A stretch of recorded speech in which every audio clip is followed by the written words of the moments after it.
Peppermint మనము ఈ మధ్యకాలంలో ప్రతి ఒక్క ఆహారంలో చేర్చుకుంటున్నాం. మనం తీసుకునే ఎర్లీ మార్నింగ్ టీ నుండి అలాగే మన చట్నీ ఐటమ్స్లో కానీ తర్వాత మన రైతాస్లో కానీ ఫ్లేవర్ రైస్ కానీ ఎటువంటి ఫ్లేవరింగ్ ఏజెంట్స్లోనూ ఈ మధ్యకాలంలో మనము బెవరేజెస్ కూడా చూస్తున్నాం. పుదీనా పానీ ఇలా రకరకాల ఫుడ్ ఐటమ్స్లో మనము బెవరేజెస్లో సాలిడ్స్లో తర్వాత వెయిట్ రిడక్షన్లోను తర్వాత ఇతర రకాల ఇన్ఫ్లమేటరీ డిజీజెస్లోనూ కూడా మనం ఈ పెప్పర్మెంట్ యూసేజ్ ఎక్కువగా చూస్తున్నాం అనమాట. సో ఇది బేసిక్గా వీటిలో చాలా తక్కువ క్యాలరీలు ఉంటాయి. సుమారుగా 35 కిలో క్యాలరీస్ ఆఫ్ ఎనర్జీ ఉంటుంది. అలాగే మైన్యూట్ అమౌంట్స్ ఆఫ్ ప్రోటీన్ ఉంటుందన్నమాట.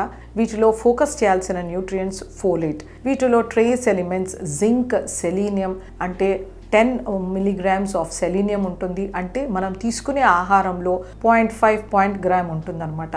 ఇందులో మంచి మోతాదులో సెలీనియం, జింక్ 5 మిలీగ్రామ్స్ లభిస్తుందన్నమాట. అలాగే వీటిలో సాల్యుబుల్ అండ్ ఇన్సాల్యుబుల్ ఫైబర్ అంటే టోటల్ డైటరీ ఫైబర్ వచ్చేసి 5 గ్రామ్స్ ఉంటుంది. సో మనం చెప్పాలంటే సింపుల్గా మన శరీరానికి కావలసిన రకరకాల వైటమిన్స్, మినరల్స్ తర్వాత హెల్తీ యాంటీ ఆక్సిడెంట్స్ అనేది పెప్పర్మెంట్లో సమృద్ధిగా లభిస్తున్నాయి. వీటిలో 586 మిలీగ్రామ్స్ ఆఫ్ పొటాషియం ఉంటుంది.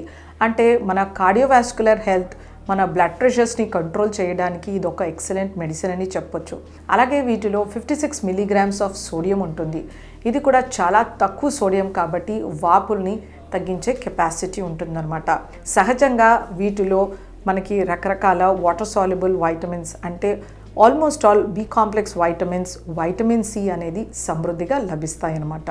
సో వీటిలో మంచి హెల్త్ బెనిఫిట్స్ తర్వాత మెడిసినల్ ప్రాపర్టీస్ అనేది చాలా బాగున్నాయి. మనకు ఎటువంటి గ్యాస్ట్రిక్ అల్సర్ ఉన్నా కూడా ఈ పెప్పర్మెంట్ అనేది క్యూర్ చేసే కెపాసిటీ ఉంటుంది. అలాగే ఇది మన డైజెషన్కి చాలా హెల్ప్ చేస్తుంది. కొంతమందిలో ఇండైజెషన్ ప్రాబ్లంతో సఫర్ అయ్యే వాళ్ళు ఈ పుదీనా పానీ తీసుకోవడం వలన మంచి శుభ్రంగా వాళ్ళకి డైజెషన్ ఇంప్రూవ్ అవుతుందన్నమాట. అలాగే ఇది కొలెస్ట్రాల్ని తగ్గిస్తున్నట్టు అలాగే లిపిడ్ లోవరింగ్ ఏజెంట్ అని మనకి పరిశోధనలు తెలుపుతున్నాయి అన్నమాట. సో ముఖ్యంగా ఎప్పుడైనా మనకి పెప్టిక్ అల్సర్స్ కానీ గ్యాస్ట్రిక్ అల్సర్స్ ఉన్నప్పుడు దీన్ని మనము రైతా రూపంలో కానీ మనం తీసుకునే ఫ్లేవర్ రైస్ కానీ ఇంకా ఎటువంటి పెప్పర్ టీస్ కానీ మైల్డ్ రూపంలో మనము వీటిని ప్రతిరోజు ఒక 1 teaspoon to 2 teaspoons మన ఆహారంలో చేర్చుకుంటే మన అల్సర్స్ అనేది త్వరగా క్యూర్ అవుతుంది. సో స్కిన్ రిలేటెడ్ ప్రాబ్లమ్స్ ఉన్నవాళ్ళు అంటే యాక్నీస్ కానీ పింపుల్స్ కానీ డార్క్ పిగ్మెంటేషన్స్ మార్క్స్ ఉన్నవాళ్ళు కూడా ఈ పెప్పర్మెంట్ జ్యూస్ని లోకల్ అప్లికేషన్ చేయడం వలన ఆ పిగ్మెంటేషన్ కానీ మార్క్స్ కానీ ఫేడ్ అయిపోతాయి అన్నమాట. ఇది మన బ్రెయిన్కి కూడా మంచి బూస్టింగ్.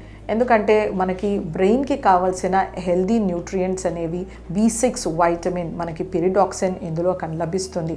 అలాగే మ్యాంగనీస్, మెగ్నీషియం, జింక్ కూడా ఇందులో లభిస్తుంది.